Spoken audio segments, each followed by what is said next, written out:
Welcome friends, I am Mayank Rajesh and you are watching Info and Study. Friends, in the previous video, in the last video, we covered part 1 of the Vedic expansion. Vedic period के expansion का, उसके विस्तार का हमने पहला भाग देखा था and this video is the extension of the last video, the previous video. So ये जो वीडियो है ये पिछले ही वीडियो का जो है उसका विस्तार है. इस वीडियो में हम कुछ नई बातें तो जानेंगे ही और नई बातों के साथ साथ जो हमने पिछले वीडियो में देखा था, समझा था, उन बातों को प्रूफ करने की भी कोशिश करेंगे. लेकिन उसके पहले हमें गो थ्रू करना पड़ेगा जो हमने पिछला वीडियो किया था.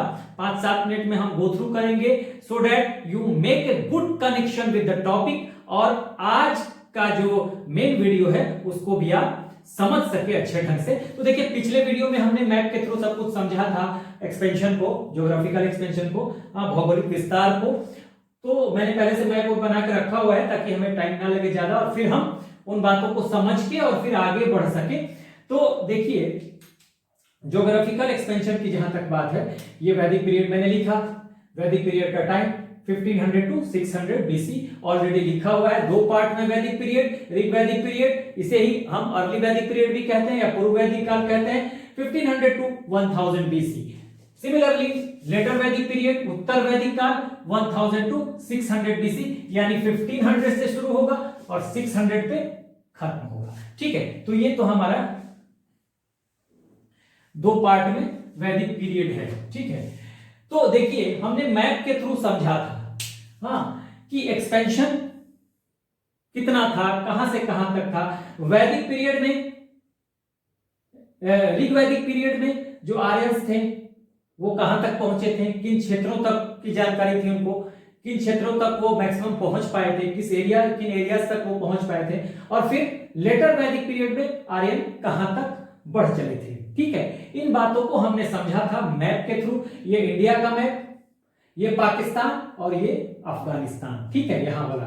ठीक है, अब देखिए, मैंने ये बताया था कि हमने नॉर्थ साउथ का जो northern most part, southern most part, western most part और ईस्टर्न मोस्ट पार्ट, दोनों पीरियड का हमने देखा था. यहां पे मैंने बनाया भी हुआ है, अभी फिर एक बार हम समझ लेंगे. देखिए, जो मैंने बताया था पिछली बार, मैंने ये भी कहा था कि कॉन्सेप्चुअल टॉपिक है. इसलिए कॉन्सेप्चुअल है क्योंकि यूपीएससी में आप देखेंगे कि इससे इस तरह के सवाल बन सकते हैं, जैसे कि क्या ऋग वैदिक आर्यंस को मैंने बताया था, हिमालय की जानकारी थी.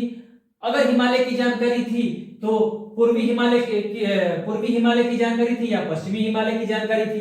ठीक है, उन सब बातों को, अगर मरुस्थल की जानकारी थी कि नहीं थी, क्या उनको had they the knowledge of seas, समुद्र की जानकारी थी कि नहीं थी. तो इन सब चीजों को आप रट के नहीं समझ सकते, आपको कॉन्सेप्चुअल आइडिया लेना पड़ेगा. You must have a conceptual ideas of this expansion. ठीक है, तो आप इसको समझिए. पिछले वीडियो में तो डिटेल हमने पढ़ा है, उसको जाके आप देख सकते हैं. फिर भी मैं कोशिश करता हूं कि कोई भी वीडियो अधूरी ना लगे, तो एक बार हम पीछे के वीडियो को गो थ्रू करते हुए चलते हैं. तो देखिए, यहां पर हमने बताया था कि अगर हम ऋग वैदिक पीरियड की बात करें तो कहां से कहां तक था और उत्तर वैदिक पीरियड की बात करें तो कहां से कहां तक आर्यंस पहुंचे थे. ठीक है, तो अब देखिए, ये पहले समझ लेते हैं. देखिए, ये वाला जो पार्ट है, ठीक है, तो ये पार्ट जो है इसे सप्त सिंधु प्रदेश कहते थे. ठीक है, सप्त सिंधु प्रदेश क्यों कहते हैं? यहीं पे 7 रिवर का क्षेत्र है, लैंड ऑफ 7 रिवर्स इसको कहा जाता था. सप्त सिंधु प्रदेश, सप्त सिंधु मैंने खाली लिखा हुआ है. यहीं पर इंडस रिवर है, उसके साथ साथ इंडस है, फिर झेलम है, फिर आपको चेनाब है, रावी है, ठीक है, ब्यास है और सतलज है. इनका मैं पुराना नाम भी बताऊंगा और ये तो नया नाम है. ठीक है, प्राचीन नाम भी हम अभी आगे देखेंगे. ठीक है, तो ये सब, और यहां पर एक सरस्वती नदी बहती है जो कि आप कहा जाता है कि विंसन नामक जगह पे राजस्थान में वो जाकर लुप्त हो गई थी. आज जो घग्घर नदी बहती है राजस्थान में, उसे सरस्वती का ही एक स्वरूप माना जाता है। इस बात को मैं बार बार बताते रहा हूं, ठीक है। ये है अरावली पर्वत, ठीक है, यहां पर मैंने अरावली दिया हुआ है, ठीक है। तो अब देखिए उसके बाद ये तो सप्त सिंधु का प्रदेश हो गया सरस्वती को लेते हुए, ठीक है, सप्त सिंधु प्रदेश। पहले देखिए कि किस तरह से इंडिया को मतलब अलग अलग पार्ट बटे हुए थे। उसके बाद ये ब्रह्मावर्त, नीचे ब्रह्मावर्त कौन सा पार्ट है, तो ब्रह्मावर्त में आपको कहते हैं कि सतलज नदी, यही सतलज खत्म होगी यहाँ पे, और यही सतलज नदी से लेकर जहां तक ये जमुना, देखिए ये गंगा नदी, ये यमुना नदी, ठीक है। तो यमुना तक का जो क्षेत्र है उसे ब्रह्मावर्त कहते हैं, और इसे ही कहते थे क्या, ब्रह्मावर्त को सेंटर ऑफ द ऋग्वैदिक पीरियड। हाँ, ऋग्वैदिक काल का या पूर्व वैदिक काल का केंद्र इसको कहा गया है। कई बार एग्जाम में ये पूछा गया है और पूछ भी सकता है आगे भी, खास कर ये आपको स्टेट सर्विसेज के लिए तो बहुत इंपॉर्टेंट है। यूपीएससी में भी पूछ सकता है, कुछ कहा नहीं जा सकता, ठीक है। तो ये है, उसके बाद ये ब्रह्मावर्त हो गया। उसके बाद देखिए ये गंगा और ये यमुना और इसके आसपास के क्षेत्र जिसको कहा जाता था ब्रह्मर्षि प्रदेश, ठीक है, ब्रह्मर्षि प्रदेश।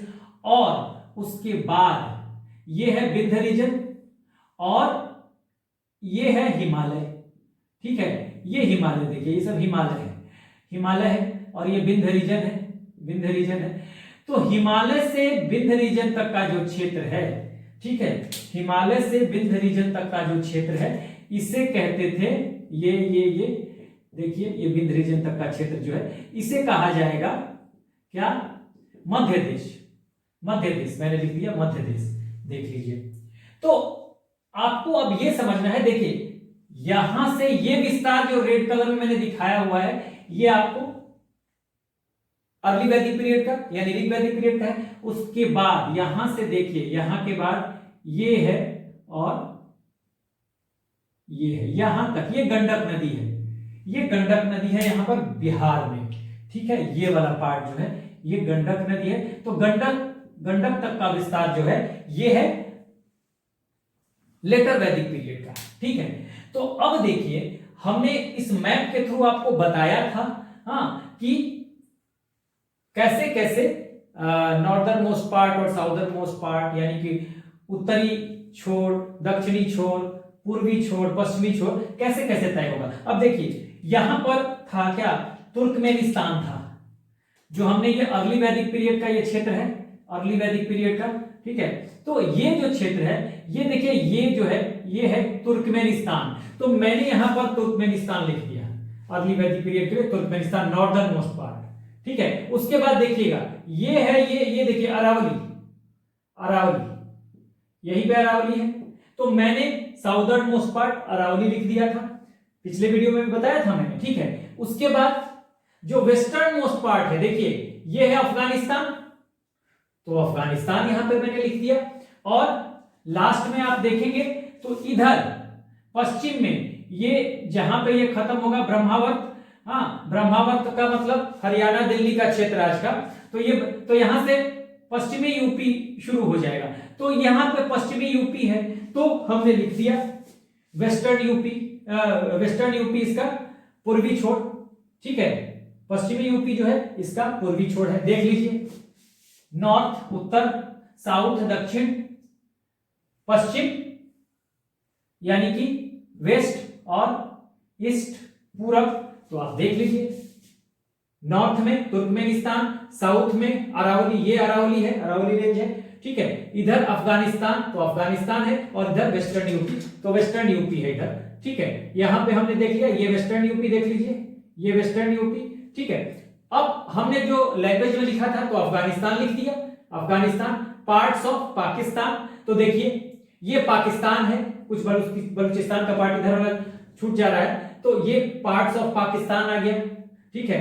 और नॉर्दर्न राजस्थान, देखिए नॉर्दर्न राजस्थान, चूंकि यहां पर पिछले वीडियो में देखिए ध्यान दीजिएगा, पिछले वीडियो में शायद मैंने नॉर्दर्न राजस्थान नहीं लिखा था, लेकिन मैंने ये बताया था कि सरस्वती है यहाँ पर राजस्थान में, तो उससे आपको आइडिया लग जाना चाहिए। भाई दी में कोई चीज अगर मिस भी करता है तो आप अगर रेगुलर वीडियो देख रहे हैं तो अगले वीडियो में वो कवर कर जाएगा। कई बार ऐसा होता है कि कोई चीज मिस करके, शायद नॉर्दर्न राजस्थान मैंने नहीं लिखा था, लेकिन ये बताया था कि ये सरस्वती जो है राजस्थान में बहती थी, तो इसका और ये पूरा हमने कवर किया था ऐसे इस तरह से बनाया था, तो इसका मतलब राजस्थान भी था। और ये नॉर्दर्न राजस्थान, क्योंकि राजस्थान थोड़ा बड़ा हो जाएगा, आगे भी आएगा राजस्थान, तो नॉर्दर्न राजस्थान, यहाँ राजस्थान, नॉर्दर्न राजस्थान ये आ जाएगा, उत्तरी राजस्थान। फिर पंजाब, पंजाब यहाँ पे आएगा ही, ठीक है। और मैंने क्या कहा था, हरियाणा और दिल्ली का क्षेत्र, तो हरियाणा दिल्ली का क्षेत्र ये ब्रह्मावर्त आ गया, ठीक है। तो ये पूरा क्षेत्र मैंने लैंग्वेज में लिख दिया था, इससे आपको पूरा पता चल जाएगा। दूसरी बात, आप अगर देखेंगे तो यहां तक का जो क्षेत्र है, इसमें कौन कौन आ रहा है, सप्त सिंधु प्रदेश आ रहा है, मैंने लिखा था ना, सप्त सिंधु प्रदेश और ब्रह्मावर्त दोनों आ रहा है ना, तो इधर ये दोनों होगा सप्त सिंधु प्रदेश, यानी कि ये आ जाएगा सप्त सिंधु प्रदेश, और ब्रह्मावर्त कहां आ जाएगा, ब्रह्मावर्त आ जाएगा इस तरफ, ऋग वैदिक पीरियड के काल में। तो ये भी आपको ध्यान रखना है, वहां पिछले वीडियो मैंने लिख दिया है, ठीक है। तो अब ये जानकारी आपको कैसे पता चलेगी कि हम कह रहे हैं कि भाई क्या ऋग वैदिक पीरियड के आर्यंस को, हाँ ऋग वैदिक आर्यंस को कुछ भी आ जाए इधर से, हिमालय की जानकारी थी, तो बिल्कुल ये सारा देखिए हिमालय है, हिमालय की जानकारी तो थी, ये हिमालय है, ठीक है, हिमालय की जानकारी तो थी, लेकिन पूर्वी हिमालय की नहीं थी, पश्चिमी हिमालय की थी, ठीक है, समझ रहे हैं बात को। तो हिमालय अब वो स्टेटमेंट दे देता है आपको, कई स्टेटमेंट बना के दे सकता है, हाँ, कि डिड ऋग वैदिक Aryans know about the western Himalaya, तो आप कहोगे यस, लेकिन अगर स्टेटमेंट दे देता है, 4 स्टेटमेंट दे देता है, उसमें भी एक स्टेटमेंट रहता है कि सही है या गलत है, कौन सा सही है कौन सा गलत है, दोनों सही है चारों सही, इस तरह का कोई ऑप्शन बनाते हैं वो लोग, तो उसमें दे सकता है कि ऋग वैदिक आर्यंस न्यू या ऋग वैदिक Aryans had the knowledge of western Himalaya. तो आपको देखना पड़ेगा कि सेंटेंस सही है गलत है, क्योंकि 3-4 वो सेंटेंस अलग अलग दे देंगे, ठीक है, और उसमें आपको चूज करना पड़ेगा, और फिर ऑप्शन रहेगा sentence 1 and 2 is correct, only 2 is correct, only इस तरह का वो ऑप्शन बनाएंगे, हाँ, ऑल आर करेक्ट, इस तरह का ऑप्शन बना के वो दे सकते हैं, ठीक है। तो स्टेटमेंट बना के वो दे सकते हैं। तो आपको जानना चाहिए कि अर्ली आर्यंस को, अर्ली वैदिक आर्यंस को या ऋग वैदिक आर्यंस को सिर्फ पश्चिमी हिमालय के की जानकारी थी, जो पूर्वी हिमालय है उसकी जानकारी किसको होगी, उसको होगी जो ऋग वैदिक आर्यंस होंगे, क्योंकि यहां के बाद तो ऋग वैदिक का एक्सपेंशन मैंने दिखाया है, ठीक है। तो इस तरह से कई सवाल बनेंगे, क्या दिल्ली की जानकारी थी, हरियाणा की जानकारी थी, यस, उस क्षेत्र की जानकारी थी, देखिए ब्रह्मावर्त जो है हरियाणा दिल्ली का ही क्षेत्र है। क्या पंजाब की जानकारी थी, ऑब्वियसली पंजाब, इधर पाकिस्तानी पंजाब, इधर भारत का पंजाब, तो ऑब्वियसली जानकारी थी। तो यहां तो मैंने लिख दिया है, लेकिन रटने से अच्छा है ना कि आप चीजों को यहां पे मैप में समझ लें। अगला हम देखते हैं, देखिए अब जो ऋग वैदिक, लेटर वैदिक यानी उत्तर वैदिक आर्यंस का जो एक्सपेंशन है वो मैंने बताया है, ठीक है। तो इनका जो एक्सपेंशन होगा वो पूरा मिला के होगा, मतलब यहां से लेके ये पूरा, यहां तो है ही, यहां तो हमने मार्क कर ही दिया है कि यहां से यहां तक अर्ली वैदिक पीरियड है, ऋग वैदिक पीरियड, और यहां से फिर लेटर वैदिक पीरियड। तो ऋग वैदिक वाला एक्सपेंशन तो इनके पास है, क्योंकि अब सारा हो गया वैदिक पीरियड में।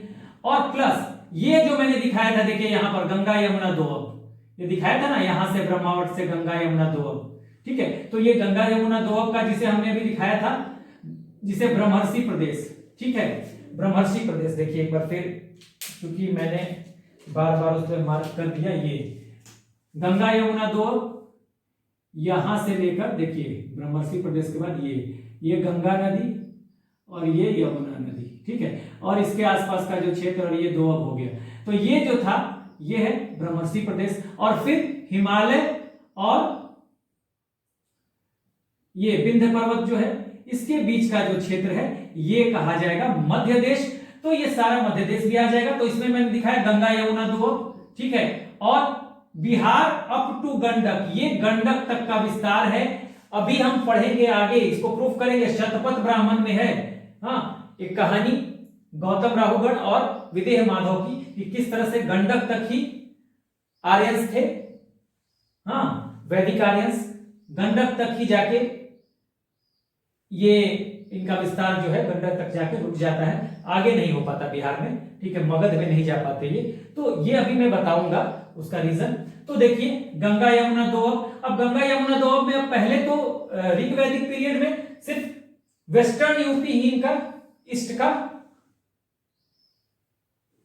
ईस्टर्न मोस्ट पार्ट था। अब पूरा यूपी आ जाएगा गंगा यमुना दोअब का मतलब पूरा यूपी आ गया ना, पूरा उत्तर प्रदेश आ जाएगा, पूरा राजस्थान आ जाएगा। तो ये मैंने खाली इतना लिखा है, अब आपको मैप से समझना पड़ेगा। और बिहार अप टू गंडक, देखिए गंडक नदी है मैंने लिख दिया। तो इसी तरह से, और ये तो हिमालय है ही, यहां पर देखिए ये हिमालय है, यानी पश्चिमी हिमालय है।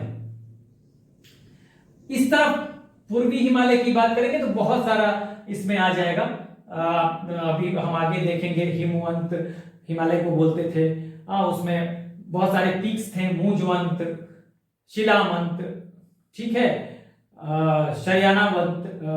सरयानावत और आपको अर्जिका, ठीक है। तो वो सब जो थे वो इधर पश्चिमी हिमालय की बात है, ठीक है, पश्चिमी सुसोम, तो ये पश्चिमी हिमालय की बात है, पूर्वी की बात नहीं है। तो वो सब जो चोटियां हैं ना, उनकी जानकारी थी किसको?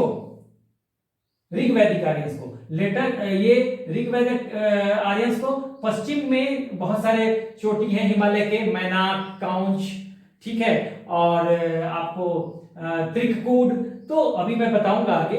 तो वो पश्चिमी लेटर वैदिक आर्यंस को उसकी जानकारी थी। लेकिन अगर कहा जाएगा कि पश्चिमी हिमालय की जानकारी थी कि नहीं थी इनको, तो इनको पश्चिमी हिमालय की जानकारी नहीं थी, क्योंकि एक्सपेंशन यहीं तक है, ठीक है। तो मैंने लिख भी दिया है कि इनका जो नॉर्दर्न पार्ट है, देखिए हिमालय तो है ही, साउदर्न पार्ट वैसे ही इसकी तरह ही, ये तो अरावली था, सॉरी ये तो अरावली था, साउदर्न तो ये है विंध्य, देखिए विंध्य, इसका तो अरावली था ऋग्वैदिक का, मैंने यहाँ पर लिखा हुआ है अरावली, ठीक है। और ये है विंध्य, ये विंध्य, ठीक है, ये है आपको मध्य देश, मैंने बता दिया। और जो वेस्टर्न मोस्ट है, देखिए वेस्टर्न तो आपको वेस्ट में तो अफगानिस्तान ही होगा इनका एक्सपेंशन, और ईस्ट में ये गंडक नदी, जिसको कि पहले प्राचीन काल में साडी नारा बोला जाता था, साडी नारा, गंडक नदी यानी कि साडी नारा, गंडक की जगह अगर साडी नारा भी है, साडी नारा की चर्चा अभी हम करेंगे, तो ये एक्सपेंशन आपको दिखाई दे रहा है। तो ये पूरा का पूरा एक्सपेंशन था, और ये जो पिछले वीडियो में हमने पढ़ा था यही सब पढ़ा था, बहुत ही डिटेल में पढ़ा था, और इसी को अब हम आगे बढ़ाएंगे, इन बातों को प्रूफ करेंगे। कैसे प्रूफ करेंगे वो हम अभी समझेंगे आगे। तो आइए आगे बढ़ते हैं। चलिए, तो अब हम आगे बढ़ेंगे, और जो पिछले वीडियो में हमने देखा, जिसे हमने अभी रिव्यू भी किया, उससे हम प्रूफ करने की कोशिश करेंगे अभी, ठीक है। तो सबसे पहले जब हमने वैदिक कल्चर की शुरुआत की थी, ठीक है, तो वहां पे हमने पढ़ा था एक शब्द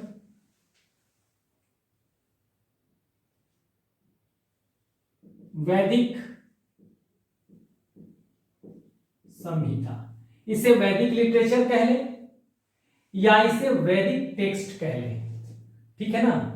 तो वैदिक संहिता जो चारों वेद हैं, समझिएगा, मैं बार बार कहता हूं कि जब भी आप किसी टर्म पे पहुंचे तो पीछे वाली चीजों को जरूर रिकॉल कर लें, ताकि आपको पढ़ने में और याद करने में आसानी हो, इससे आप लिंक जोड़ पाएंगे। वैदिक संहिता कहें, वैदिक टेक्स्ट कहें, या हम वैदिक लिटरेचर कहें, साहित्य कहें, तो इसमें सारा आ जाएगा। क्या क्या? वेद आ जाएंगे, ब्राह्मण आ जाएंगे, अरण्यक आ जाएंगे, और उपनिषद आ जाएंगे। अब वेदों में हमने पढ़ा था कि 4 वेद हैं, ऋग्वेद, सामवेद, यजुर्वेद या अथर्ववेद। हाँ, अथर्ववेद को छोड़कर तीनों जो वेद हैं उनको कहा जाता है वेद त्रय। हाँ, ऋग्वेद, सामवेद, अथर्ववेद, ये तीनों वेद त्रय में आते हैं, क्योंकि इनका जो थीम है कहीं ना कहीं देवताओं से जुड़ा हुआ है। लेकिन अथर्व यानी कि सब्जेक्ट देवताओं से रिलेटेड है, श्लोक हैं या उसी श्लोक को गाने का तरीका है। जैसे कि आप जो ऋग्वेद है, ऋग्वेद में छंदों में जो हैं देवताओं की स्तुतियां हैं, हाँ, प्रेयर्स ऑफ गॉड। और यजुर्वेद में कर्मकांड से रिलेटेड बातें हैं, तो वो भी पूजा पाठ से ही रिलेटेड है। कर्मकांड थोड़ा आ गया उसमें, हाँ, सुपरस्टिशन आ गया यजुर्वेद में। और सामवेद में म्यूजिक है, हाँ, उन मंत्रों को कैसे रिदमिक वे दिया जाएगा, कैसे ट्यून किया जाएगा, कैसे गायन होगा उनका, उन्हीं मंत्रों का।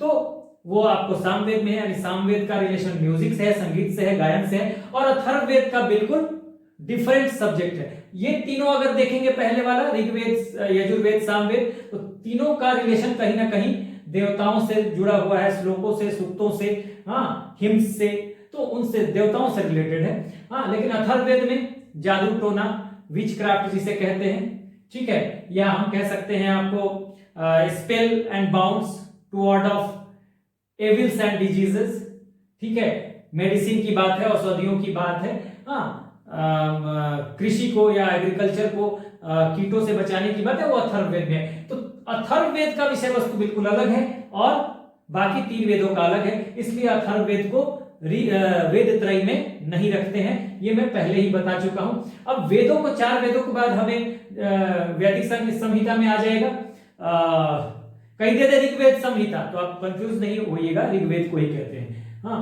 अगर ब्राह्मण, उसके बाद ब्राह्मण है, तो ब्राह्मण में क्या है भाई, तो ये जो वेदा हैं, चारों वेद, ये संस्कृत में है और छंदों में है, ठीक है, तो संस्कृत आम जनता की भाषा नहीं है। हाँ, तो कैसे पॉपुलर होगा जब तक लोग वो कम्युनिकेट नहीं होगा बेटर तरीके से। तो कम्युनिकेट करने के लिए ब्राह्मण क्या किया गया, ब्राह्मण में उनको इजी लैंग्वेज में, कहानी के फॉर्मेट में, गद्य के फॉर्मेट में, जबकि वैदिक टेक्स्ट जो है, ये वैदिक टेक्स्ट कह रहे हैं, वेद जो हैं, वो चारों वेद जो हैं वो पद्य में है, पोएट्री फॉर्मेट में है। तो ब्राह्मण में क्या किया गया कि उनको गद्य का फॉर्मेट देके, स्टोरी का फॉर्मेट देके, हाँ, उनको एक्सप्लेन कर दिया गया, यानी ब्राह्मण क्या है, एक्सप्लेनेशन ऑफ वेदास, वेदों की व्याख्या, explanation of Vedas in easy language, in the story format, आसान लैंग्वेज में, ताकि लोग समझ पाए। उसके बाद अरण्यक, अरण्यक का मतलब ही होता है जंगल, अरण्य का मतलब होता है जंगल, तो अरण्यक का मतलब फॉरेस्ट इंग्लिश में कहेंगे, और उसका मतलब क्या है भाई कि जंगलों में रह के कुछ स्टूडेंट हैं, जंगलों में रह के सन्यासी हैं, पढ़ेंगे, हाँ, पढ़ेंगे लिखेंगे, और उनसे जो उनको ज्ञान होगा उसको कंपाइल करेंगे, किन बातों को, फिलोसॉफिकल एंड, उसको कहते हैं रहस्यवादी बातों को, दार्शनिक और रहस्यवादी बातों को, तो वो अरण्यक होगा, क्योंकि जंगलों में ही वो किया जाना है, पठन पाठन का काम। फिर है उपनिषद, तो उपनिषद क्या है भाई, तो उपनिषद जो है वो कहते हैं कि उप मतलब नजदीक, नी मतलब श्रद्धा, शद मतलब बैठना, श्रद्धा से नजदीक बैठना, to sit down closely with dedication, हाँ, किसके नजदीक बैठना, किसके क्लोज बैठना, तो गुरु के क्लोज बैठना। कौन बैठेगा गुरु के क्लोज, शिष्य बैठेंगे, ठीक है, स्टूडेंट बैठेंगे, और गुरु शिष्य के बीच में जो वार्तालाप होगा, किन बातों पे, फिलोसॉफिकल चीजों पे वार्तालाप होगा, आत्मा के बारे में, सोल के बारे में, सोल और ब्रह्म के रिलेशन के बारे में, हाँ, तो ये फिलोसॉफिकल बातें होंगी और उन्हीं को कंपाइल कर दिया जाएगा। तो ये वार्तालाप जो है, संवाद जो है गुरु शिष्य का, और उनसे जो बातें निकल के आएगी और उनको जो कंपाइल किया जाएगा, उसको कहा गया उपनिषद, ठीक है। तो उपनिषद को कहा जाता है एंड ऑफ द वेदास, वेदोकांत, या concluding part of the Vedas, यानी जहां वेदोकांत, कंक्लूडिंग पार्ट का भी मतलब वेदोकांत, तो इसलिए उसको वेदांत भी कहा गया उपनिषद को। तो ये वैदिक संहिता का, मैंने एक बार वैदिक संहिता को हमने ब्रीफ कर दिया। तो वैदिक संहिता में समझ लीजिए कि ऋग्वेद है, हम अर्ली वैदिक पीरियड की बात कर रहे हैं, ऋग्वेदा है, और ऋग्वेदा में 10th मंडल है। हमने बताया था पहले भी, ऋग्वेद पे पूरा डिटेल वीडियो है, आप जाकर देख सकते हैं। हाँ, ये 10 मंडलों में बटा है ऋग्वेद। 10 मंडलों में से मैंने ये भी बताया था कि 2nd से 7th मंडल पुराने हैं, हाँ, जबकि पहला और 10वां मंडल बाद में जोड़ा गया, यानी कि नए हैं ये, ठीक है। लेकिन सबसे ज्यादा नवीनतम, लेटेस्ट जो है 10वां मंडल है, 10th मंडल, ठीक है। तो 10th मंडल में आपको है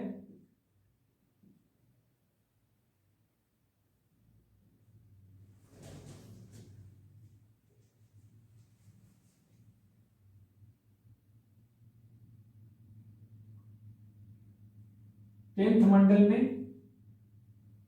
3 चीजें हैं। नदी सूक्त है, टेंथ मंडल में सूक्त तो 3 है, पुरुष सूक्त, नदी सूक्त और विवाह सूक्त। पुरुष सूक्त की बात हम पहले कर चुके हैं। हाँ, पहले हमने किया है पुरुष सूक्त की बात। क्यों? क्योंकि पुरुष सूक्त में हमने एक बताया था कि एक विशाल और विराट पुरुष की बात हुई है।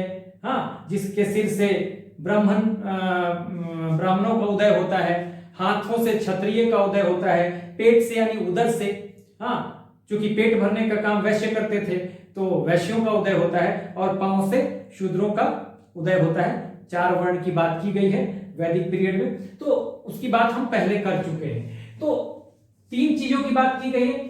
3 सूक्त हैं 10th मंडल में, पुरुष सूक्त, नदी सूक्त और विवाह सूक्त। ठीक है, तो 10th मंडल में जो नदी सूक्त है, ठीक है, नदी, मैं नदी ही लिख रहा हूं, नदी सूक्त, सुक्ता, सुक्ता का मतलब होता है हिम्स।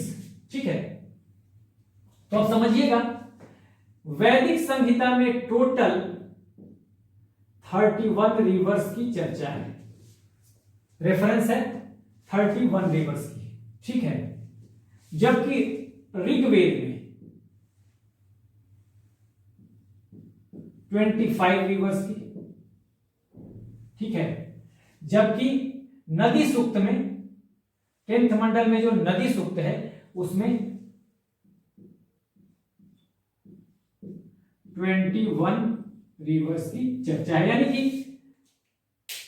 टोटल 25 रिवर की चर्चा है। अगर 31 रिवर की बात करें तो सारे वैदिक संहिता की बात कर रहा है। कौन कौन सा? अब इसमें है आपको चारों वेद, ब्राह्मण, अरण्यक और उपनिषद, तो सब मिला के 31 रिवर की बात है। ठीक है, 31 रिवर की। हाँ, 25 रिवर्स की बात है केवल ऋग्वेद में, और 10वें मंडल में जो नदी सूक्त है वो 21 रिवर्स की बात है। इट मींस कि यहाँ जो 25 है, यानी कि 9 और मंडल जो है, 10 मंडल टोटल है, 10th मंडल है, 10 मंडल है, तो 10 मंडल में से नदी जो 10वें मंडल में जो नदी सूक्त है उसमें तो 21 ही रिवर है, यानी बाकी 9 मंडल में 4 और रिवर्स की बात की गई। यहाँ 25 रिवर है ना, और यहाँ 21 है, तो बाकी और 4 रिवर जो है वो अन्य मंडल में होंगे। ठीक है, तो ये ऋग्वेद की ही बात है, 21 रिवर और +4, यानी कि बाकी अन्य 9 मंडलों में 4 और रिवरों की चर्चा होगी। तो ये बात है। ये नदी सूक्त जो है ये नदियों को समर्पित है। ठीक है, तो इसी के आधार पर कुछ ऋग्वेद में कुछ नदियों की चर्चा है अफगानिस्तान के नदियों की चर्चा है। ठीक है, और देखिए रिवर्स, अफगानिस्तान के रिवर्स की चर्चा है। तो ये कौन कौन से हैं रिवर? देखिए, ये है कुबा, जिसे आज कहते हैं काबुल। ठीक है, उसके अलावा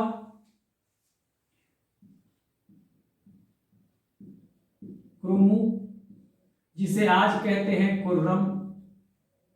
उसके अलावा सुवास्तु, जिसे आज कहते हैं स्वात, और उसके अलावा गोमती, जिसे आज कहते हैं गोमर।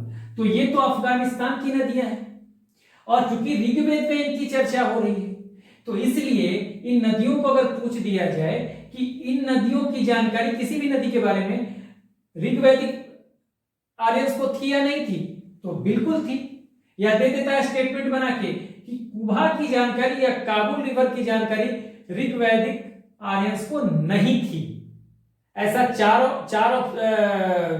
चार नंबर देता है, चार ऑप्शन देता है, और चारों में स्टेटमेंट दे देता है एक। उसमें एक ऑप्शन ये भी होता है कि ऋग्वैदिक आर्यंस को कुबा की जानकारी, काबुल की जानकारी नहीं थी। हाँ, दूसरे में देता है कि ऋग्वैदिक आर्यंस को कुर्रम रिवर की जानकारी थी। तो इस तरह से 4 ऑप्शन बनाएगा और फिर कहेगा कि भाई कौन सा सही है, पहला सही है, दूसरा सही है, दोनों गलत हैं, दोनों से, इस तरह से ऑप्शन 4 बना सकता है। ठीक है, तो उस तरह से भी आपको ध्यान देना होगा। तो देखिए, चूंकि इनकी चर्चा, ध्यान दीजिएगा, फिर से मैं एक मैप बना लेता हूं।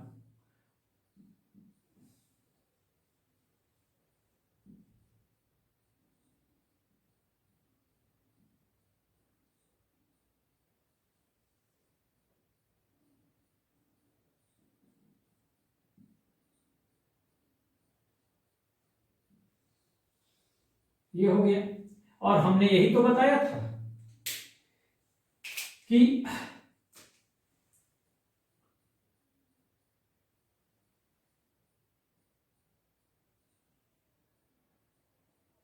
यही क्षेत्र है ऋग वैदिक आर्यंस का। तो देखिए यहाँ पे तो पाकिस्तान है यहाँ पे, और यहाँ पे अफगानिस्तान हो जाएगा, मैंने बताया था। हाँ, तो अफगानिस्तान के नदियों की चर्चा है, तो इससे बातें ये प्रूफ होती हैं कि अफगानिस्तान की जानकारी थी। चूंकि अफगानिस्तान के नदियों की चर्चा है तो ऋग वैदिक आर्यंस को अफगानिस्तान की जानकारी थी। और क्योंकि ऋग्वेद में इसकी चर्चा है, और ऋग वैदिक आर्यंस तो अर्ली वैदिक आर्यंस थे, तो इन नदियों की अगर चर्चा मिलती है ऋग्वैदिक में पीरियड में, तो ऋग्वैदिक आर्यंस को अफगानिस्तान की जानकारी थी। तो ये जो चीजें है ना, ये आप कॉन्सेप्ट से समझ सकते हैं। इसके अलावा कुछ और नदियों की जानकारी होगी, जैसे आप समझिएगा ऋग्वेद में जो जानकारी है वो रिवर है, आपको समझिएगा, देखिएगा, फिर बता रहा हूं मैं, यहां से समझिएगा। ये रिवर इंडस, ठीक है, वैसे ही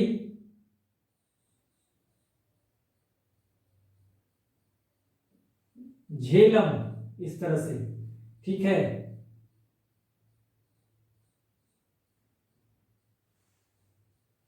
चेनाब, ये रावी, इस तरह से, ये सतलज, और यहीं पे व्यास। तो इन सब नदियों का जिक्र है कहां पे, रेफरेंस कहां पे है, ऋग्वेद में, ठीक है। ऋग्वेद में देखिएगा,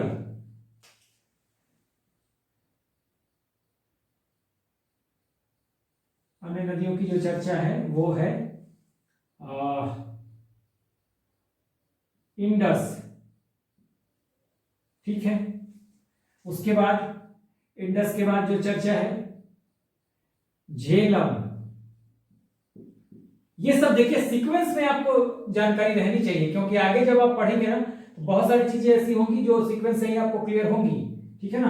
पहले इंडस, फिर झेलम, झेलम के बाद चेनाब, चेनाब, चेनाब के बाद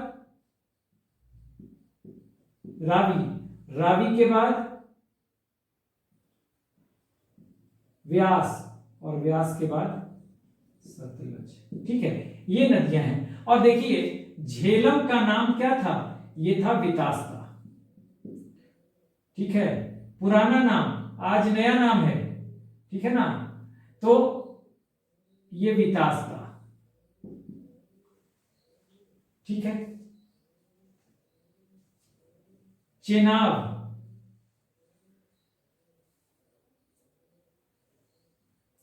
चेनाब का जो नाम था वो था अस्किनी, रावी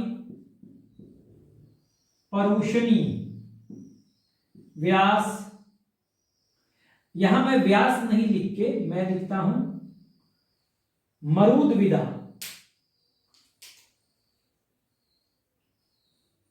ध्यान रखिएगा, इसको मैं बताऊंगा मरुद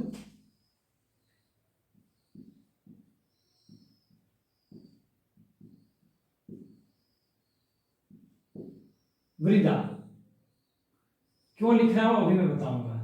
और सतलज, सतलज को बोलते शत्रुदी, ठीक है। ये झेलम पुराना नाम वितास था, चेनाब, अस्किनी ये पुराना नाम है, ये नया नाम है, रावी, परुषिनी, हाँ, मरुवृदा और सतलज। अब ध्यान दीजिएगा कि मरुदवृदा मैंने क्यों लिखा। देखिए मरुदवृदा वही नदी है, यानी व्यास,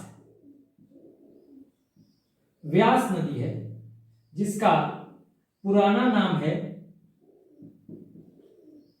बिपाशा, ठीक है। क्यों मैंने लिखा, क्योंकि ध्यान दीजिएगा ऋग्वेद ऋग्वेद में विपाशा के नाम से या व्यास के नाम से कोई भी नदी रेफर्ड नहीं है, उल्लेख नहीं है। किसका उल्लेख है? मरुदवृदा नदी का। और मरुदवृदा नदी को ही व्यास या विपाशा कहते हैं। तो आप विपाशा या व्यास के रूप में कौन सा ऐसा नदी है, 4 ऑप्शन दे दे जिसका ऋग्वेद में कोई उल्लेख नहीं है, तो आप करेंगे विपाशा, ठीक है, या व्यास, क्योंकि ये जो है ना, ये नदी मरुदवृदा के नाम से वहां पे लिखा हुआ है, इसलिए मैंने लिखा। अदरवाइज अगर हम लोग नॉर्मल तरीके से देखें तो कौन कौन सी नदी है? मरुदवृदा कहते हैं इसका ही, विपाशा को ही, इंडस, झेलम, चेनाब, रावी, व्यास और सतलज, यानी विपाशा। तो एक चीज समझ लीजिए कि ये जो नदियां हैं, ये नदियां,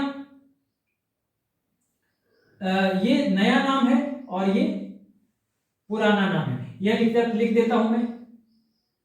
इंडस का तो सिंधु हिंदी में बोलते हैं, इंडस का कोई नया नाम नहीं है, पुराना नाम जो चल रहा है वही है। तो ये है न्यू और ये है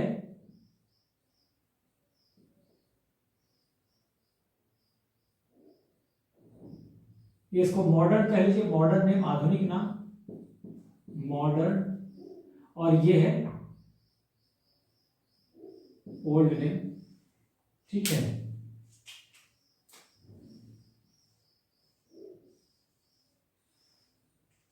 यहां देखिए, इधर मॉडर्न है, इधर ओल्ड है, लेकिन यहां इधर देखिएगा, ये जो है इधर, ये है आपको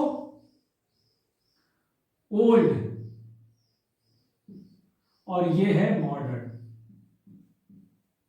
ध्यान दीजिएगा इस पे, ठीक है। इधर है ओल्ड और वो है मॉडर्न। देखिए ये है ओल्ड, ठीक है, और इधर जो नाम है ये मॉडर्न है। कुभा, कुर्रम, स्वास्तु, गोमती ये पुराना नाम है। काबुल, कुर्रम, स्वात और गोमल ये नया नाम है। तो ये देख लीजिए, इन नदियों की चर्चा है, ठीक है। इसके अलावा कुछ और नदियों की चर्चा है, और इससे क्या पता चल रहा है, देखिए जो सप्त सिंधु प्रदेश है, ये सब सप्त सिंधु है ना, ये नदियां जो हैं सप्त सिंधु प्रदेश के पश्चिम में है। अब आपको मैप से कई बार ये आ जाता है, एग्जाम में ये आ सकता है कि कौन सी नदी का डायरेक्शन, यूपीएससी पूछ सकता है, कॉन्सेप्ट बना के पूछ सकता है वो, कि जो सप्त सिंधु प्रदेश है उसके अपोजिट पश्चिम में, वेस्ट में कौन सी नदी है।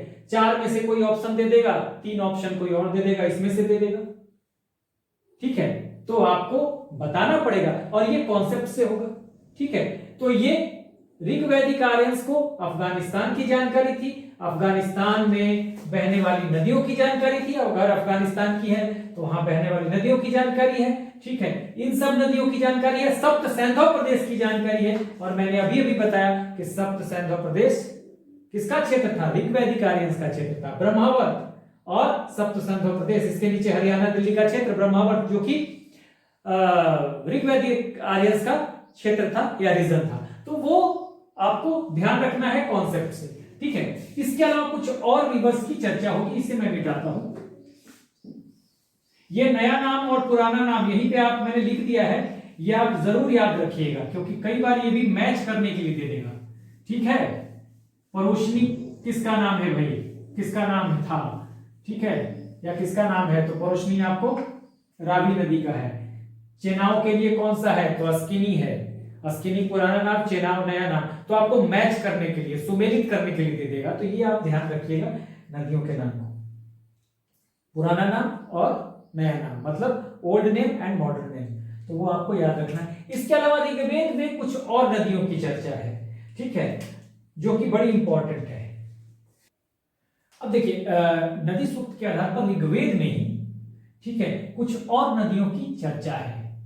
तो कौन कौन सी नदी है, बड़ी इंपॉर्टेंट है।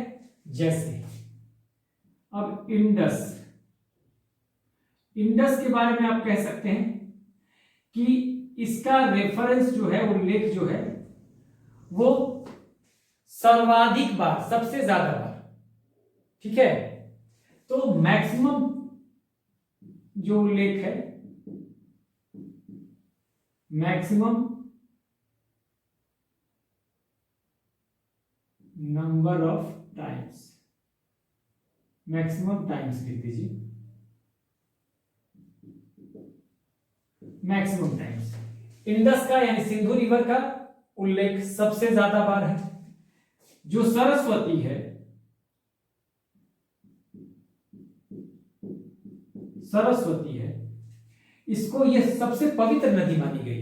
ठीक है, होली रिवर तो कहा ही गया इसको। उसके अलावा इसको नदी तमा, नदियों में सर्वश्रेष्ठ। ठीक है, देवी तमा, ठीक है, देवताओं देवियों में सर्वश्रेष्ठ, माते तमा, ये सब आपको याद रखना है। ठीक है, ये आपको ध्यान रखना है। उसके अलावा सरस्वती को कहा गया गॉडेस ऑफ म्यूजिक या वाणी का, वाणी भी अगर आ जाए, goddess of Vani, music, music संगीत की देवी। हाँ, देवियों में अग्रणी भी कहा गया, गॉडेस ऑफ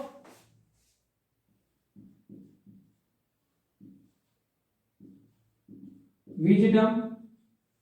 तो ये सब सरस्वती के लिए यूज किया गया। ठीक है, उसके अलावा अगर देखें तो गंगा का रेफरेंस सिर्फ एक बार है और यमुना का रेफरेंस 3 बार है। ठीक है, तो अब देखिए इससे क्या पता चलता है। ये तो आपको ध्यान रखना है कि सबसे ज्यादा बार, सर्वाधिक बार किसका उल्लेख है ऋग्वेद में, कौन सी नदी का, तो सिंधु नदी का। सबसे ज्यादा पवित्र नदी तो सरस्वती है। नदी तमा, देवी तमा, माते तमा किसको कहा गया, सरस्वती को। संगीत की देवी, गॉडेस ऑफ म्यूजिक किसको कहा गया, सरस्वती को। हाँ, गॉडेस ऑफ विजडम, विजडम, हाँ, तीव्र बुद्धि की देवी सरस्वती को। गंगा का रेफरेंस 1 बार है ऋग्वेद में, यमुना का रेफरेंस 3 बार है। इससे क्या प्रूफ होता है, देखिए गंगा और यमुना, ध्यान दीजिएगा, ये गंगा और ये यमुना। ठीक है, 1 बार उल्लेख का मतलब और 3 बार उल्लेख का मतलब, इनको इन क्षेत्रों की जानकारी तो है, हाँ, लेकिन सॉरी, ये परिचित तो है इन क्षेत्रों से, लेकिन बहुत ज्यादा इन क्षेत्रों के बारे में इनके लिए महत्व नहीं रखता है, क्योंकि ये इन क्षेत्रों पर इनका अधिकार नहीं है। यमुना और गंगा वाले क्षेत्र पर बस वहां तक, सीमा तक ये समझ रहे हैं, इसलिए 1 ही बार उल्लेख है। ठीक है, इसीलिए इसका वो इंपॉर्टेंस इसलिए नहीं है कि ज्यादा जानकारी ही नहीं है, परिचित है। हाँ, Aryans were acquainted with Ganga and Yamuna, but उसके महत्व के बारे में नहीं जानते हैं, क्योंकि उस क्षेत्र तक पूरा पहुंचे नहीं है।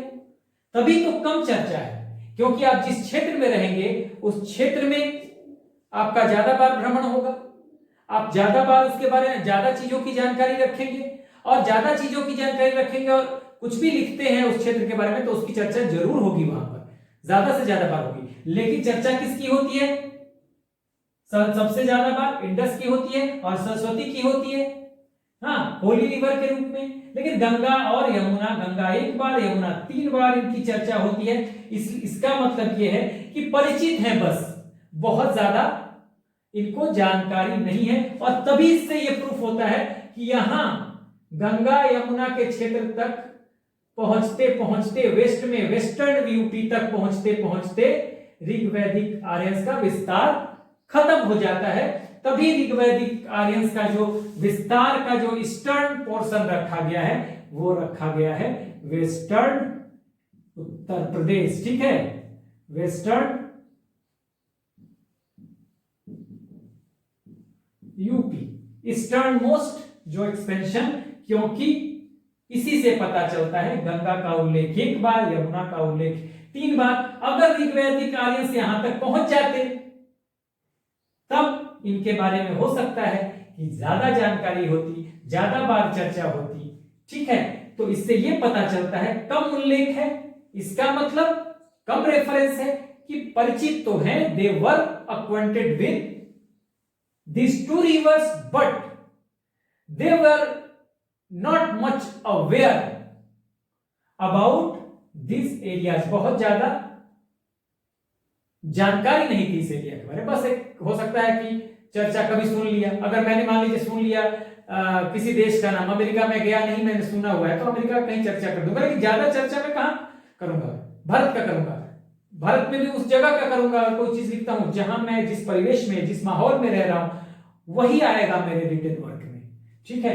तो इसलिए ऋग्वेद में गंगा और यमुना की जो कम चर्चा है उससे पता चलता है कि गंगा और यमुना के यहां तक वेस्टर्न यूपी तक आते आते ऋग्वैदिक आर्यंस का एक्सपेंशन एंड कर जाता है।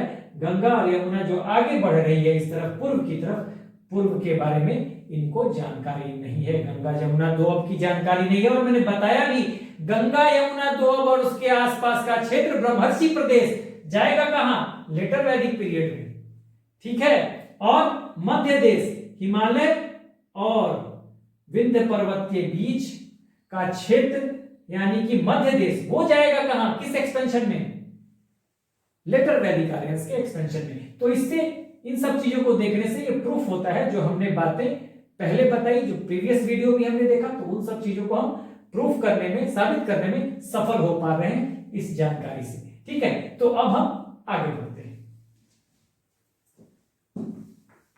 चलिए अब आगे बढ़ते हैं और माउंटेन की बात करते हैं, मरुस्थल की बात करते हैं, ठीक है, डेजर्ट की बात करते हैं, और किसकी बात करते हैं, समुद्र की बात करते हैं, सी की बात करते हैं, सीज की, समुद्र की, ठीक है। तो देखिए माउंटेन, तो देखिए ऋग्वेद में क्या जानकारी है, ऋग्वेद में यह जानकारी है कि ऋग्वैदिक आर्यंस को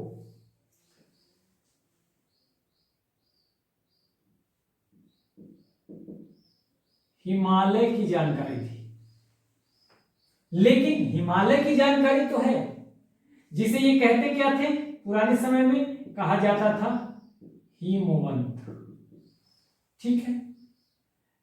लेकिन इन्हें हिमवंत के माने वेस्टर्न पार्ट की जानकारी थी, यानी वेस्ट हिमालय की जानकारी थी, ठीक है। और वेस्ट हिमालय में कुछ पर्वत चोटियां हैं, पीक्स हैं, ठीक है ना। तो वो कौन कौन से हैं भाई, देखिएगा,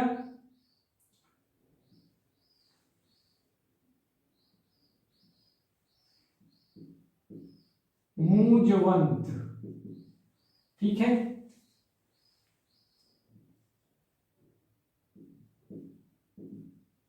शिलामंत, ठीक है,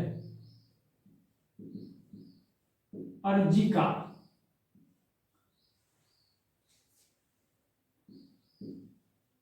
शयरनावत, ठीक है, और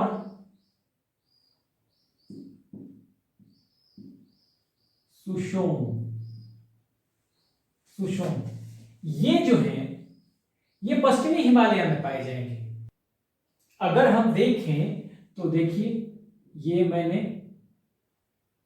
मैप बनाया,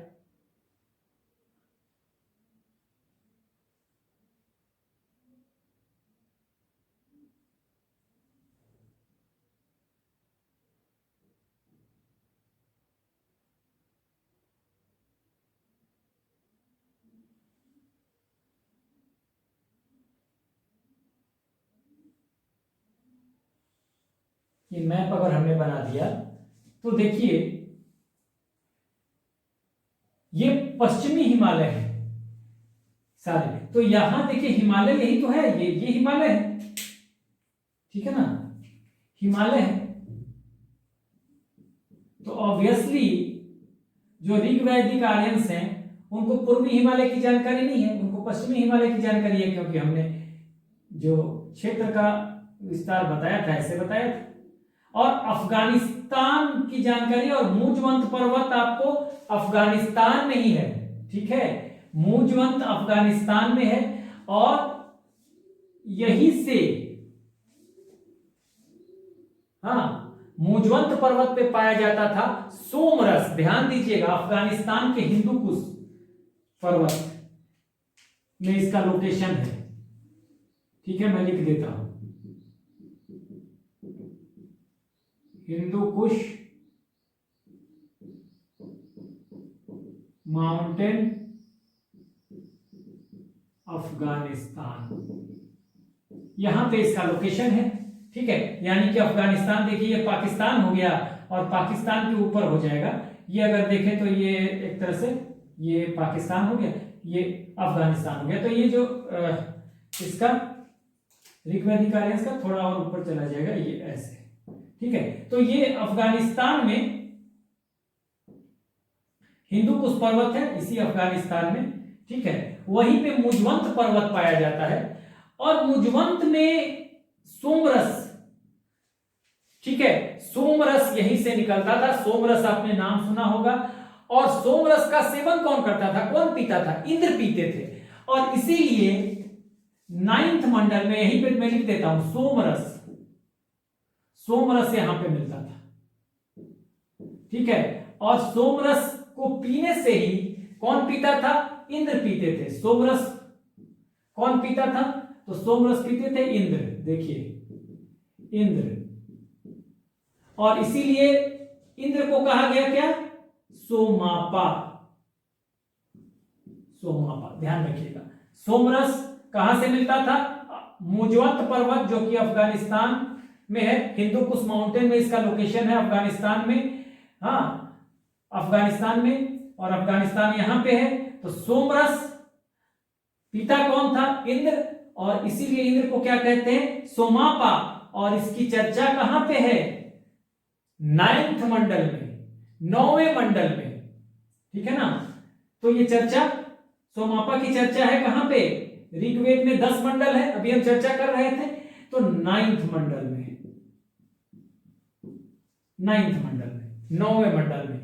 तो ये आपको ध्यान रखना है। अब इससे क्या पता चलता है, ये तो ऋग्वैदिक आर्यंस का एक्सपेंशन है, तो नेचुरली इनको पश्चिमी हिमालय की जानकारी है, हाँ, पूर्वी हिमालय की नहीं है। पूर्वी हिमालय की किसकी है, लेटर वैदिक आर्यंस की होगी। तो देखिए, इंफॉर्मेशन तो हम ले ही रहे हैं, और अपने पिछली बातों को जो हमने एक्सपेंशन बताया था, हाँ, मैप के सहारे, तो आपको हम वो भी बताते चल रहे हैं कि प्रूफ मिल रहा है इससे आपको कि ऋग्वैदिक आर्यंस का एक्सपेंशन यहां तक है, और चूंकि ऋग्वेद में इन सब चीजों की चर्चा है, हाँ, इन माउंटेन्स पीक्स की चर्चा है, तो ऑब्वियस है कि ऋग्वैदिक आर्यंस को पश्चिमी हिमालय की जानकारी है। इसके अलावा एक शब्द है धन्व। अब देखिए, ऋग्वेद में धन्व शब्द, धन्व एक वर्ड है, धन्व, ये इस्तेमाल किया गया डेजर्ट यानी मरुस्थल के लिए, रेगिस्तान के लिए। इट मीन्स ऋग्वेद में इसकी चर्चा है धन्व शब्द की, धन्व शब्द का, और धन्व इस्तेमाल किया गया है मरुस्थल के लिए। एक आंधियों के देवता है, गॉड है, पार्जन्य, कहा गया है कि उन्होंने मरुस्थल को पार किया, धन्व को पार किया। तो ये जो है, ये चर्चा मिलती है ऋग्वेद में। तो इसका मतलब कि ऋग्वैदिक आर्यंस को मरुस्थल की या रेगिस्तान की जानकारी है थी, ठीक है। तो ये भी क्वेश्चन बनता है कि had the Rigvedic people the knowledge of desert, क्या ऋग्वैदिक लोगों को मरुस्थल की जानकारी थी, तो हाँ थी, ठीक है। ऐसा स्टेटमेंट बना के आपको दे सकता है, उस पर ऑप्शन बना सकता है, तो ये आपको ध्यान देना होगा। इसके अलावा हम बात करेंगे पर्वतों की, समुद्र की। देखिए,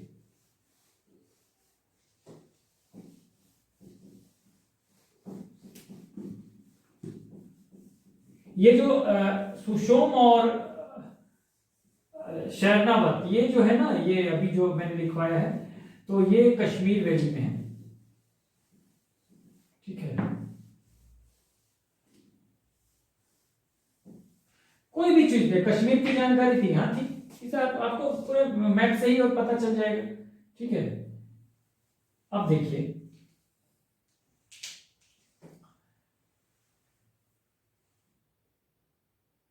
हमें सी की बात करनी है, समुद्र। और समुद्र के लिए ऋग्वेद में जो शब्द इस्तेमाल किया गया है वो है परावत,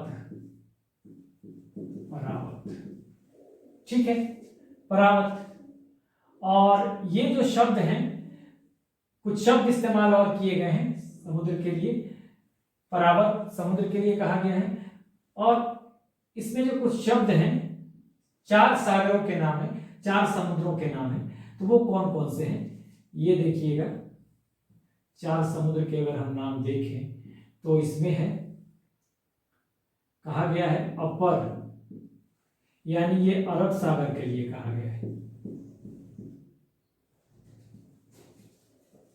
ठीक है। पूर्व, पूर्व, ठीक है। सारस्वत,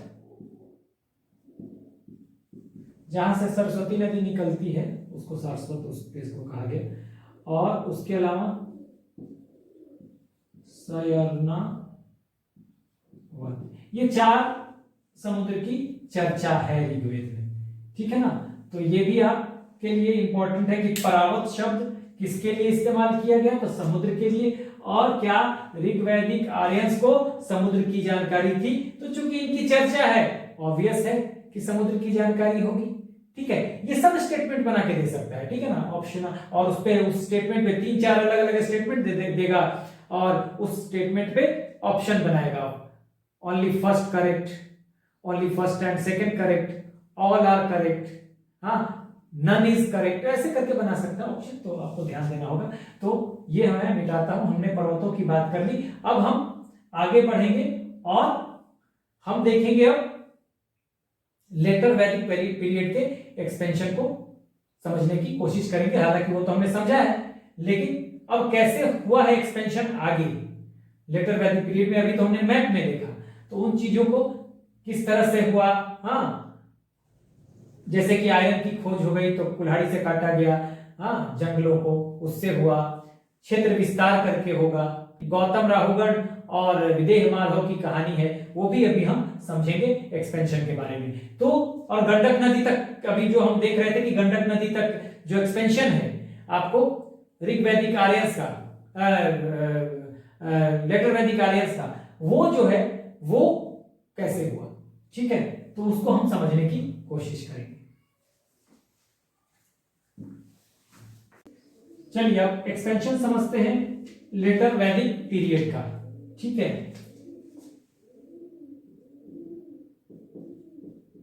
एक्सपेंशन लेटर वैदिक पीरियड, यानी कि समय आपको बताने की जरूरत नहीं, फिर भी मैं लिख देता हूं 1000 to 600 BC, ठीक है।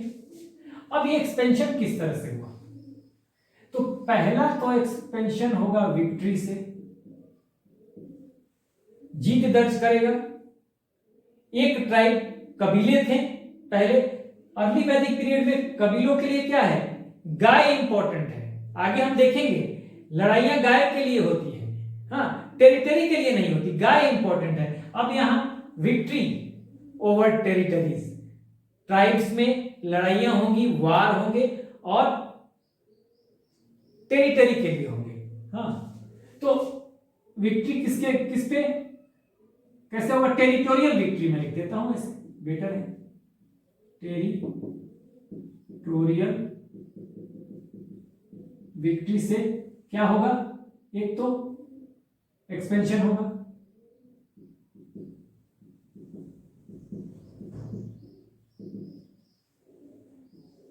फिर और एक्सपेंशन कैसे होगा, ठीक है। और एक्सपेंशन कैसे होगा? और एक्सपेंशन होगा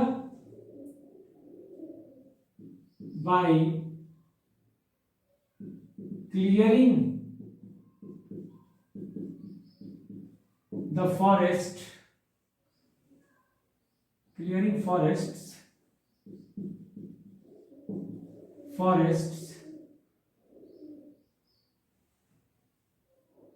clearing forests by iron X and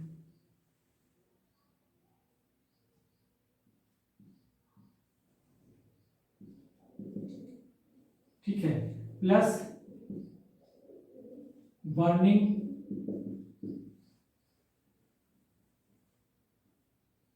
X and burning them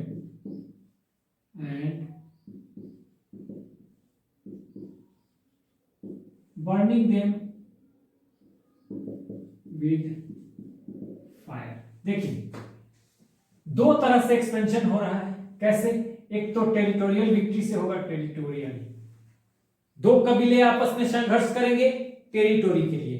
अब गाय को लेकर कोई ऋग्वैदिक पीरियड में गाय को लेकर, ठीक है ना, वहां टेरिटोरी की लड़ाई नहीं थी, जमीन की लड़ाई नहीं थी। यहां अब क्षेत्र का विस्तार होगा, टेरिटोरियल विक्ट्री की जाएगी, ठीक है ना, टेरिटोरी को कैप्चर किया जाएगा। तो ये कैसे होगा? दूसरा, clearing forest by iron x, लोहे की कुल्हाड़ी से। बताया गया कि भाई आयरन आ जाएगा अब इस समय तक, लेटर वैदिक पीरियड तक। अब आयरन हो जाएगा तो क्रांति हो जाएगी। तो इससे क्या होगा? फॉरेस्ट को काटा जाएगा, हाँ, और काटा जाएगा, जहां जरूरत पड़ेगी वहां आग से भी उसका सफाया किया जाएगा, फिर वहां उस जगह पे का विस्तार होगा, हाँ, वहां पे खेती की जा सकती है। और क्या होगा खेती से? यहां पर पहले जो ऋग्वैदिक पीरियड में, आगे पढ़ेंगे हम, इकोनॉमी देखेंगे तो वहां टैक्स का कोई चलन नहीं था, कोई टैक्स का रूल्स एंड रेगुलेशन नहीं था कि टैक्स पे करना है। यहां पे अब क्या होगा? टैक्स सिस्टम इसी से डेवलप होगा, ठीक है ना। अब यहीं से टैक्स पे करना लोग शुरू करेंगे, एक रेगुलेशन होगा, रूल्स रेगुलेशन बनेगा, हाँ, नियमित किया जाएगा टैक्स। तो वो सब हम आगे देखेंगे। तो इस तरह से कि एक तो टेरिटोरियल विक्ट्री से एक्सपेंशन होगा, दूसरा क्लियरिंग फॉरेस्ट, थोड़ा साफ लिख देता हूं मैं, clearing forest by iron x, लोहे की कुल्हाड़ी से जंगलों को काटकर और जरूरत पड़ने पर उन्हें आग जलाकर साफ करके उसका विस्तार किया जाएगा, ठीक है। अब देखिए इसमें ये आग जलाने वाली जो बात है ना, इससे रिलेटेड एक कहानी भी है, और वो कहानी है शतपथ ब्राह्मण में। ब्राह्मण क्या होता है? मैंने बार बार बताया है, जो वेदों की व्याख्या करे, वेद संस्कृत में हैं, कठिन है, छंदों में लिखे गए हैं, समझना कठिन है आम जनता के लिए, तो कहानी के फॉर्मेट में, वो पोएट्री फॉर्मेट में है, कौन? वेद। लेकिन ब्राह्मण को क्या किया गया? ब्राह्मण में गद्य फॉर्मेट में, स्टोरी फॉर्मेट में लिखा गया, यानी explanation of Vedas are Brahmanas, ठीक है। तो शतपथ ब्राह्मण की एक कहानी है, और कहानी किसकी है? ये कहानी है विदेह माधव एंड गौतम राहुगण की। गौतम राहुगण की, ये शतपथ ब्राह्मण में है। देखिए विदेह माधव जो है गौतम राहुगण के पृष्ठ हैं, पुरोहित हैं, और इनके जिह्वा से वैश्वानर अग्नि निकलती है। वैश्वानर अग्नि क्या होती है? ये अग्नि वो है, ये फायर है जो, ये कहते हैं कि ये कभी बुझती नहीं और सब कुछ जला देती है। तो एक बार ये वैश्वानर अग्नि का अपने मुंह से नाम लेते हैं, और वैश्वानर अग्नि का नाम लेते ही आग का एक गोला निकलता है और वो आगे बढ़ना शुरू करता है। देखिए समझिएगा, ये बहुत समझने वाली बात है।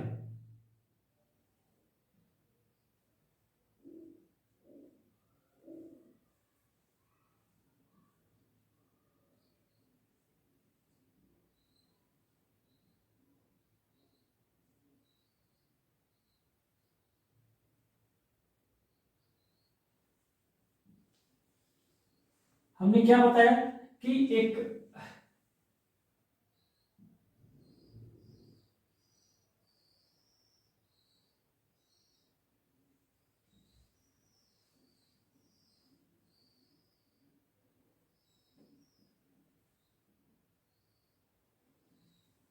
देखिए, ये एक बार वैश्वानर अग्नि का नाम लेते हैं। कौन? विदेह माधव, कहीं कहीं विदेथ माधव भी लिखा हुआ मिल सकता है। तो नाम लेते हैं और इनके मुंह से आग का गोला निकलता है और फिर वो सब कुछ जलाना शुरू करता है। आग का गोला निकल के जलाना शुरू करता है आगे के क्षेत्रों के, और ये दोनों उस आग के पीछे पीछे चलते हैं। ठीक है, तो कहते हैं कि भाई ये जब कहां पे है, सरस्वती नदी के किनारे से चलना शुरू करते हैं। ये सरस्वती नदी है, ठीक है, और यहां से चलना शुरू करते हैं और ये चलना शुरू करेंगे और फिर ये आग का गोला बढ़ रहा है, सब कुछ जलाते हुए जा रहा है, और यहीं पे गंडक नदी के किनारे, गंडक नदी तक पहुंचते पहुंचते यहां पर वो आग बुझ जाती है, पानी आ जाता है यहां पर, और यहीं पे ऋग्वैदिक आर्यंस का विस्तार खत्म हो जाता है। ये गंडक नदी, जिसे कि कहते हैं, पुराना नाम है साडी नारा, साडी नारा।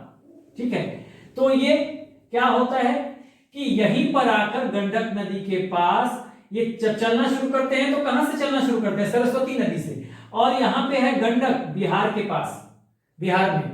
तो गंडक पे आके इनका ये यहां सरस्वती से चलना शुरू करेंगे और गंडक पे आके इनका एंड हो जाएगा, यहीं पे वैश्वानर अग्नि बुझ जाएगी। और फिर इसके बाद यहीं पे लेटर वैदिक आर्यंस का विस्तार जो है, या आर्यंस का आप कहें, वैदिक आर्यंस का विस्तार यहीं पे रुक जाएगा। और कहां? मगध के पहले या अंग के पहले इनका विस्तार रुक जाएगा। तो इसीलिए गंडक नदी तक ही इनका विस्तार होता है। अभी अभी हमने मैप में समझा है कि जो लेटर आर्यंस होंगे, अगर पूरे वैदिक पीरियड के आर्यंस की बात करें तो अफगानिस्तान था, यहां हिमालय है इनका, northern part Himalaya, southern part क्या है? ये है, कौन सा?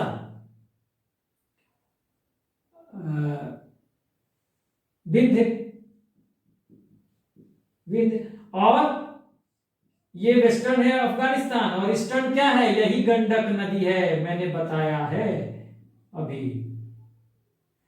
ठीक है, तो यहीं पे आके समाप्त हो जाएगा और मगध बच जाएगा, मगध और अंग। और इन्हीं को कहा गया दूरस्थ प्रदेश, जो आर्यों के क्षेत्र से दूर हैं।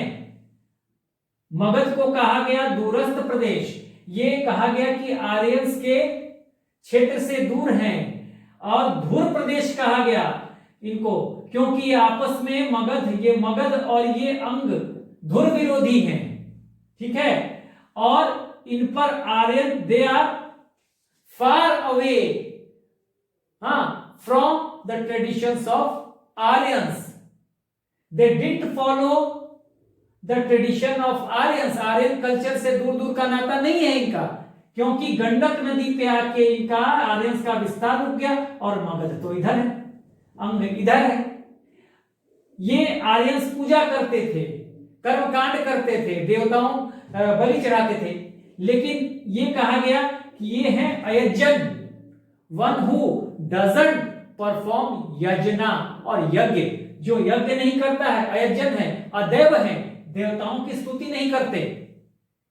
ठीक है ना, तो ये आगे चल के पता चलेगा कि यहीं पे जो है मगध, जो है मगध में बहुत जो ख्याल है, ये तो सुपरस्टिशन में बंध गए आर्यंस। लेटर वैदिक आते आते कर्म कांड हो जाएगा, आगे पढ़ेंगे हम लोग, कर्म कांड बढ़ेगा, पृष्ठ का बोलबाला बढ़ेगा, ब्राह्मण्स का जो उनका वो पूजा पाठ कराएंगे, पुरोहित हो जाएंगे, बलि प्रथा बढ़ेगी, कर्म कांड बढ़ेगा, जिससे क्या होगा? सुपरस्टिशन कहा जाएगा, अंधविश्वास बढ़ेगा यहाँ पर। ठीक है, लेटर वैदिक पीरियड में। लेकिन इनके ख्यालात, चूंकि आर्यन कल्चर्स का असर नहीं पड़ा है, तो इनके ख्यालात जो होंगे मगध के, वो थोड़े से आधुनिक होंगे। तो इसीलिए बाद में जब महाजनपद बनेगा, हाँ, और महाजनपद में मगध जो है और भी रीजन है, लेकिन अपने आधुनिक और मॉडर्न ख्यालों की वजह से भी मगध 16 महाजनपदों में हाँ एक विक्टोरियस के रूप में इमर्ज करेगा। और आगे की कहानी जब आप पढ़ेंगे तो यही मगध, इसी मगध से फिर आगे के इतिहास की शुरुआत होगी। बाद में बहुत सारी चीजें होंगी, मगध डायनेस्टी होगा, वहीं पे आपको बिंबिसार होंगे, ठीक है।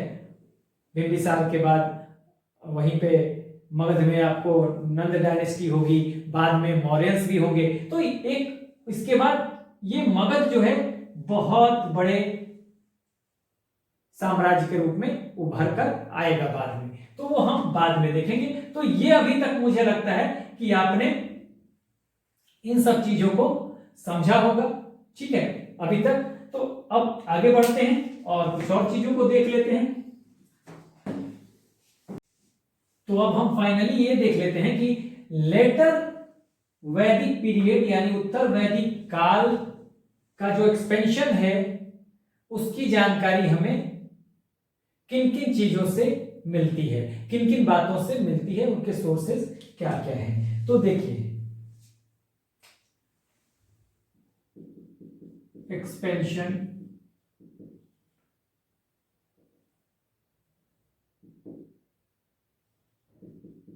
लेटर वैदिक पीरियड, ठीक है, यानी कि उत्तर वैदिक काल 1000 बीसी टू 600 बीसी के बारे में। तो देखिए, पहला तो है, अभी हमने देखा शतपथ ब्राह्मण,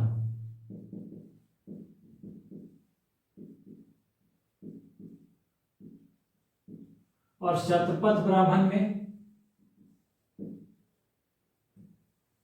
विदेह माधव, विदेह माधव प्लस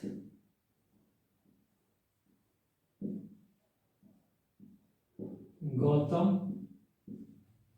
राहुगण की जो कहानी है इससे। उसके बाद हमें जो जानकारी मिलेगी वो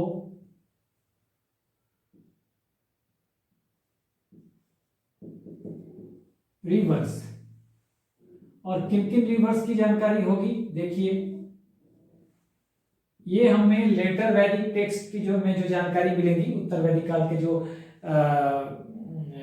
वैदिक संहिता होंगे, तो वो एक तो नदियों का, तो एक तो नदी नर्मदा, रेवा नदी, आप ध्यान रखिए, रेवा जिसे हम कहते हैं नर्मदा, ध्यान रखिएगा, रेवा नदी की चर्चा होगी।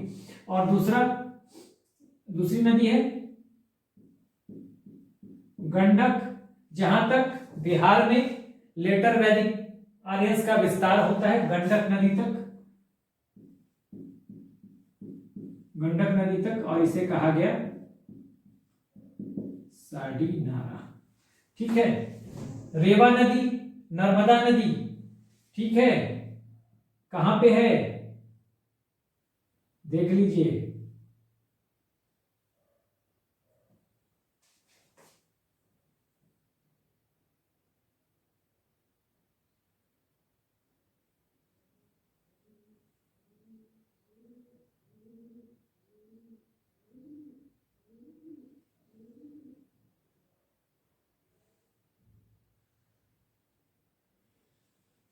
रेवा नदी देखिए, नर्मदा नदी, यही नर्मदा नदी है, ठीक है ना, ये नर्मदा नदी है, और ये बहती है, ये विंध्य पर्वत और सतपुरा के बीच में बहती है, विंध्य पर्वत और सतपुरा, ध्यान दीजिएगा। तभी हमने बताया क्या, विंध्य जो है, विंध्य जो है लेटर वैदिक पीरियड का साउदर्न मोस्ट रीजन है, ये हिमालय है, यहां पर नॉर्दर्न मोस्ट हिमालय, उसके बाद गंडक तक विस्तार होता है जो हमने बताया था। हाँ, मगध के पहले पहले ये गंडक, इधर मगध और हो जाएगा, तो ये गंडक या साडी नारा इसको बोलेंगे, इधर तो अफगानिस्तान, यहां पर मैंने पहले ही बता दिया, ठीक है, और इधर यही गंडक, गंडक यानी कि साडी नाला। एक तो इससे जानकारी मिल रही है। उसके बाद माउंटेन, माउंटेन्स, तो कुछ माउंटेन्स पीक है हिमालय के, हाँ हिमालय के पीक हैं। और वो हिमालय के पीक कौन कौन से हैं? ये हिमालय के जो है, हिमालय के कुछ पीक्स हैं जिनको हम कहते हैं मैनाक, मैनाक। उसके बाद हम कहते हैं कॉन्च, उसके बाद हम कहते हैं ट्रिक कोड। तो ये जो होंगे ये हिमालय के कुछ पीक्स हैं, चोटियां हैं। ये कहां मिलेंगी? ये होंगी ये पश्चिमी हिमालय में। देखिए अभी हम क्या कह रहे थे यहां पे, सॉरी, ये जो होगा, ये जो विस्तार है इस तरह का है, और फिर यहां से यहां तक का विस्तार है, ठीक है, ये विस्तार है, ये यहां तक ऋग्वैदिक और यहां तक लेटर वैदिक। तो ये पश्चिमी, ये पूर्वी हिमालय, हाँ ये पूर्वी हिमालय, और ये इस तरफ मैनाक, कौंच, ये पश्चिमी हिमालय, और ये मैनाक, कौंच और टिक्कुड, ये होंगे पूर्वी हिमालय में, ठीक है। तो ये आ जाए, मैनाक, कौंच या टिक्कुड की बात आ जाए, ये किधर पड़ेंगे भाई? हाँ तो अगर ये पड़ेंगे पूर्वी हिमालय में। आ जाए कि क्या ऋग्वैदिक आर्यंस को मैनाक की जानकारी थी? हाँ, did the Rigvedic Aryans know about the Mainak और कौंच और टिक्कुड? बिल्कुल नहीं थी। ये तो पूर्वी हिमालय में है। ऋग्वैदिक लोग तो, हाँ ऋग्वैदिक पीपुल किसको जानते थे? पश्चिमी हिमालय को जानते थे। तो ये बात हो गई। हाँ, क्या ऋग्वैदिक लोग नर्मदा से परिचित थे? बिल्कुल नहीं थे, क्योंकि उनकी पश्चिमी सीमा जो है अरावली तक, साउदर्न जो पार्ट है वो अरावली पर आकर खत्म हो जाती थी, ठीक है। तो रेवा तो बाद में जानेंगे, लेटर वैदिक पर है रेवा, यानी कि नर्मदा नदी को। हाँ, गंडक की जानकारी थी ऋग्वैदिक लोगों को? बिल्कुल नहीं थी। ये तो लेटर वैदिक की बात है। उत्तर वैदिक के लोग जानेंगे गंडक या साडी नाला को। तो इस तरह से ये हमने शतपथ ब्राह्मण में, हाँ, विदेह माधव और गौतम राहुगन की कहानी से समझ लिया। बहुत सारी बातें आपको समझ में आ गई एक्सपेंशन के बारे में। रिवर्स से भी समझ लिया, लेटर वैदिक पीरियड के एक्सपेंशन के बारे में, और माउंटेन्स से भी आपको समझ में आएगा, क्योंकि हिमालय के कुछ पीक्स हैं, हाँ, मैनाक, कौंच और त्रिकुट, जो कि पूर्वी हिमालय में हैं। तो ऋग्वैदिक आर्यंस को इनकी जानकारी नहीं होगी, क्योंकि ये लेटर वैदिक आर्यंस की जानकारी में ये क्षेत्र आएंगे, ठीक है। So this is the end of the video. Do like, share and subscribe. Keep smiling. Take care.